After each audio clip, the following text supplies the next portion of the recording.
Hello, welcome back to my channel, Thriving Not Just Surviving. I'm your host, Jolie Henry. This is a channel where we talk about all things related to lifestyle to help you live your best life. Fashion, beauty, skincare, meditation, nutrition, fitness. It's all here to help you live your best life. So today what I'm going to be doing is a microneedling session, an at-home microneedling session using a dermal pen. So I've got the dermal pen here. So the reason why I'm doing this is because basically what it does, it creates tiny puncture wounds in your skin, which stimulate the skin's natural healing response. And it means that basically the skin is going to be encouraged to produce more collagen, which is going to give a healthier, younger, more glowing appearance to the skin and help with anti-aging. So I've got this derma pen off Amazon. It is my first time using a derma pen, so fingers crossed. Because it's my first time, I'm going to start with the lowest depth, which is 0.1. I'm just going to 0.1? No, 0.5, sorry. I'm going to try 0.5 for my first time. And what I'm going to be using is the Ordinary's hyaluronic acid. So I'm going to be putting that on my face first, and then I'm going to be using the derma pen. Now, very important, before I even started, I have fully sterilised this entire workspace with high strength alcohol. I have cleaned my hands very, very thoroughly and cut my nails super short to make sure there's nothing underneath the nails. Some people go a step further and wear medical gloves. I find it actually a little bit hard. My fingers aren't all that dexterous with medical gloves, so I actually find it hard to do stuff in them. But I've just made sure I've washed my hands very thoroughly and then also coated them in the alcohol and cut my nails to make sure they're super clean. Obviously, because I am going to be puncturing the skin, I need to make sure everything is very clean so that I don't get an infection. So I'm going to be using 36 needle. So you slip it in there and then it goes anti-clockwise. Sorry, clockwise that was. Till it's in completely. Right. So I'm going to be doing sections of my face, and I'm going to do a little bit of the forehead first because I've been told that's the most painful part. So literally just going to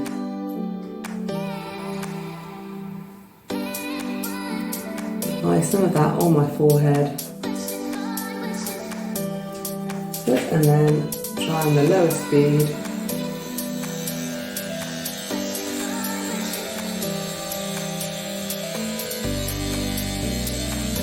Oh, it's actually not too bad.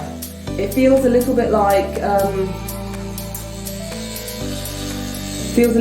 someone's scratching my face. It's not as painful as I was expecting. So you can expect some redness after you do this. Obviously, that we are creating tiny micro wounds, so it is going to cause redness to the skin.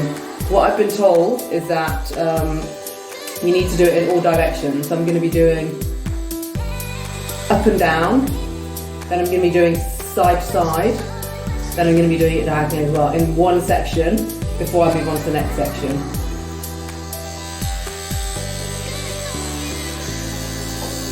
Yeah, it's not too bad, but because this is my first time, I'm only going at the lowest depth, so that's probably why it's not too bad. The advice is that you should go at the lowest depth if it's your first time. However, as you start getting more used to it, you can start increasing the depth of the needle and going a little bit deeper. But yeah, the advice is for first timers, because obviously you don't know how your skin is going to react. God forbid you have a terrible reaction and then you've already gone really deep, and it's a bit harder to reverse it. I've gone up and down and side to side, and I'm going diagonally. What I've also been told by some people is as you get older, your eyebrows start thinning out, and this actually helps to stimulate the hair of the eyebrows as well. One thing that is quite interesting, I can see as I go along with the needle, that the liquid is actually, the hyaluronic acid is actually penetrating the skin. When I start off, I don't know if you can see that in the camera, but when I start off, my skin's quite glossy. I can see a lot of maybe if I go a little bit closer to the camera, I can see a lot of the hyaluronic acid liquid is still there. But as I go on with the needling, the small puncture wounds are making my skin absorb more of the hyaluronic acid, because normally when I put on this hyaluronic acid, it does sit on my face for a while, but not today. So yeah, I have good thoughts about this. I'm optimistic that it's going to produce good results.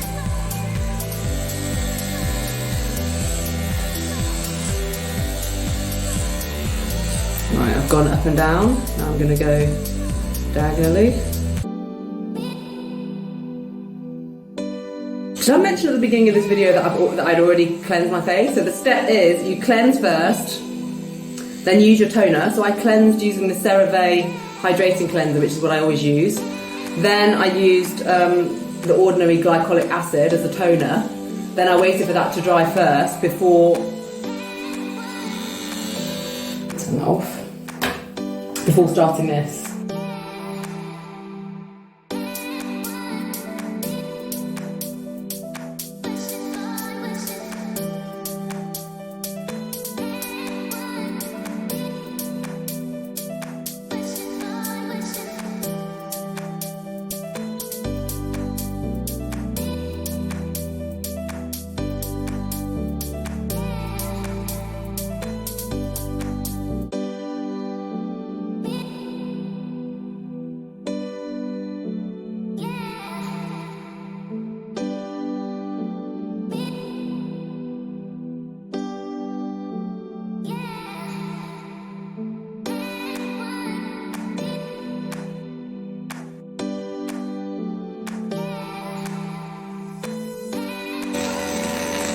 Wow, it feels a little bit sensitive for me on the nose as well, but I guess that's it depends on the shape of your face. I've got quite a lean nose, I don't have much. It's the areas that are the leanest, where there's the least fat, that it feels a little bit tender. I've seen some people use a brush. I'm wasting it. I've seen some people use a brush to paint their hyaluronic acid. For my part, I just think that increases the risk of infection. You've got one more thing that you have to clean. And I like to make life easy for myself. Call me lazy if you like. I like to think of it as time efficient, not lazy. See, I'm doing small kind of crisscross movements, trying to make sure I get every bit of the face. For me, it's quite hard for me over the cheekbones, because my cheekbones are quite pronounced. You can expect, obviously, to get a bit of redness after this in the face. That's normal, that's just the body healing itself, skin cells healing, and that's actually what you want, because that shows that the microneedling has done its job, it has caused the tiny little injuries, and your body then is going to have to heal. And the healing is what creates the youthening effect, which we want.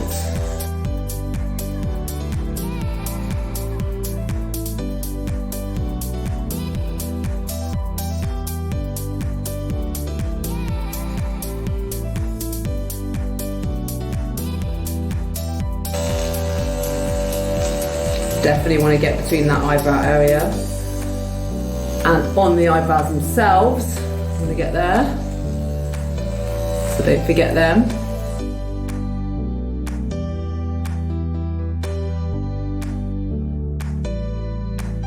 But you want to make sure that you're not going over anything dry, because that is the worst.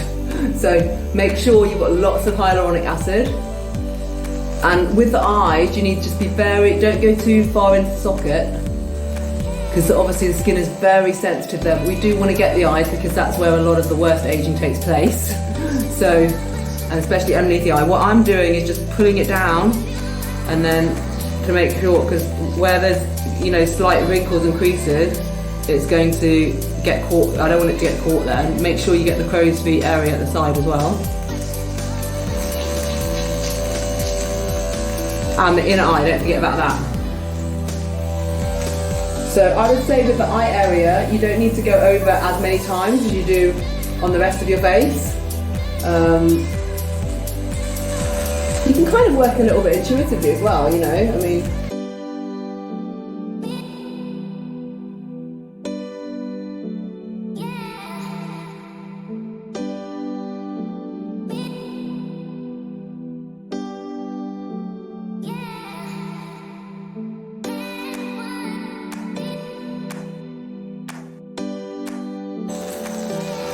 I've done everything. Right, with the neck, I want to do underneath the chin as well, because, you know, obviously as you get older, all the skin there starts getting a bit looser. You get kind of, you know, you can get sort of the beginnings of double chins and stuff like that, so I really want to target that area as well. I want to make sure I leave no stone unturned, basically. Right, so that's it, going underneath the chin. Because I have seen videos of other people doing this and they leave the neck out completely, and I think, what a waste.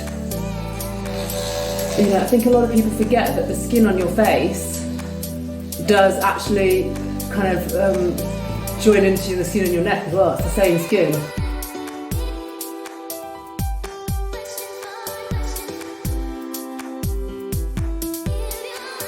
Alright, so that area's done. Let's try and get the neck now.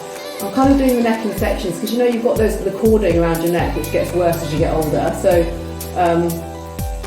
it's quite hard to kind of get every section unless you're, you know, you can't get every section in once. You just kind of do parts. I'm going to do the side and then the middle and then the other side.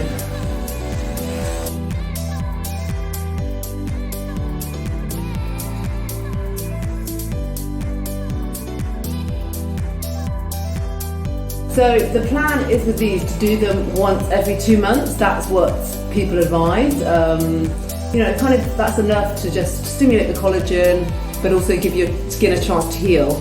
And in between, oh, it's getting a bit dry there.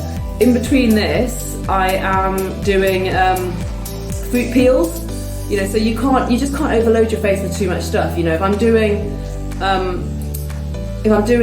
dermapen every second month, and then in between that, every 2 weeks kind of thing, I'm doing the fruit peel. That's enough. It really is. Right, and that's it. I'm just going to finish off with one more coating of hyaluronic acid just to seal everything in over my entire face. Now, let's talk about Aftercare. What I'm going to do now is sit in front of my infrared light. I am going to be posting another video in the future about the benefits of infrared light. The reason why I'm doing that is that it's a mixture between infrared and near infrared, and it speeds up cellular regeneration and healing. So because I've made these micro injuries on my skin now, I need to speed up my healing. So I'm going to sit in front of that lamp for 15 minutes, and then I'm going to seal that in with a moisturiser over top. And, you know, let's all work together to have amazing glowing skin as we get older. Thank you so much for listening and for watching. I hope you found it useful. Please comment below. Are there any other videos that you would like to know about skincare? Do you have any questions on the procedure I've done tonight? I am going to be posting links down below for the dermapen, which dermapen I use, and for the ordinary hyaluronic acid, so you can see which products I use and get them yourself. If you've enjoyed this content, please hit like, please hit subscribe, and also hit the notification bell. That helps YouTube algorithms to make sure that, you know, you're given more of my content if you enjoy it. So I really hope you stick around, and see you next time.